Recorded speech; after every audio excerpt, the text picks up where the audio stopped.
اللہ الرحمن الرحیم۔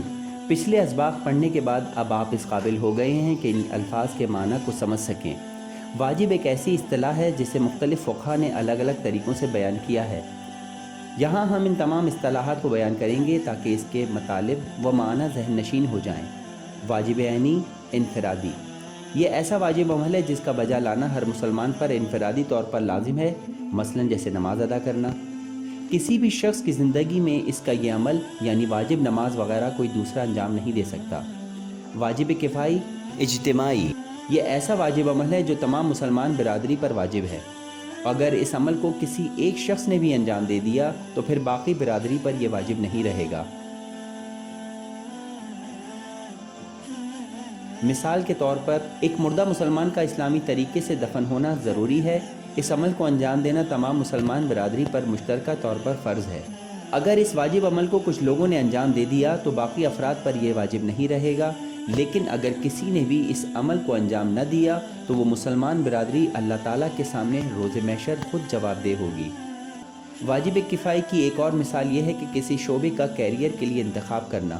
مثال کے طور پر اگر کسی شہر یا قصبے میں لوگ بیمار ہو رہے ہوں اور اس جگہ ان کی مدد کے لیے کوئی ڈاکٹر موجود نہ ہو، یا مثلاً کسی قصبے میں کوئی ایسا عالم دین موجود نہ ہو جو اس قصبے کے لوگوں کو حلال و حرام کے بارے میں سکھا سکے یا اس حوالے سے کوئی مدد کر سکے، تو پھر ان تمام مسلمانوں پر واجب کفائی ہے کہ ضروری شعبوں میں سے کسی ایک کا انتخاب کریں، لیکن اگر ان میں سے کوئی ان خاص و ضروری شعبے کا انتخاب کر لے تو باقی افراد پر یہ واجب نہیں رہے گا۔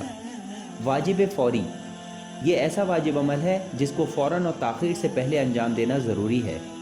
مثال کے طور پر اگر زلزلہ یا گرہن واقع ہو جائے تو اس واقعے کے زائل ہونے سے پہلے اس متاثرہ جگہ کے رہنے والوں پر واجب ہے کہ نماز آیات انجام دیں۔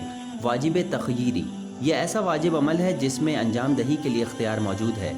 مثال کے طور پر کفارہ، رمضان کے مہینے میں اگر کوئی شخص جان بوجھ کر روزہ نہ رکھے تو اس پر کفارہ ادا کرنا واجب ہے، اور اس میں اسے اختیار حاصل ہے کہ وہ 60 فقیروں کو پیٹ بھر کر کھانا کھلائے، یا ہر فقیر کو ایک مطعم ادا کرے، 60 دن کے روزے رکھے، یا ایک غلام آزاد کرے۔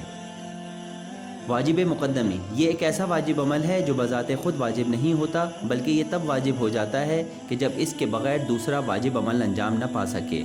مثال کے طور پر وضو بذات خود واجب نہیں ہے، لیکن نماز پڑھنے کے لیے وضو کرنا ضروری ہے، اس لیے جب نماز کا وقت ہو جائے تو وضو واجب ہو جاتا ہے، لہٰذا وضو واجب مقدمی کہلائے گا۔ واجب تعبدی، ایسا واجب عمل ہے کہ جس کے لیے نیت واجب قربتاً اللہ کی ضرورت ہوتی ہے، مثلا نماز، روزہ، حج وغیرہ۔ واجب توسلی، ایسا واجب عمل ہے کہ جس کے لیے قربتاً اللہ کی نیت کی ضرورت نہیں ہے، مثلا والدین کی فرمانبرداری، وعدہ نبھانا، اپنی جان کسی خطرے سے بچانا وغیرہ وغیرہ۔ اس کے علاوہ بھی کچھ اقسام فقہا نے بیان کی ہیں۔ اگر کسی کو مزید معلومات حاصل کرنی ہے تو وہ ان کے رسالہ عملیہ یا توضیح المسائل سے حاصل کر سکتا ہے۔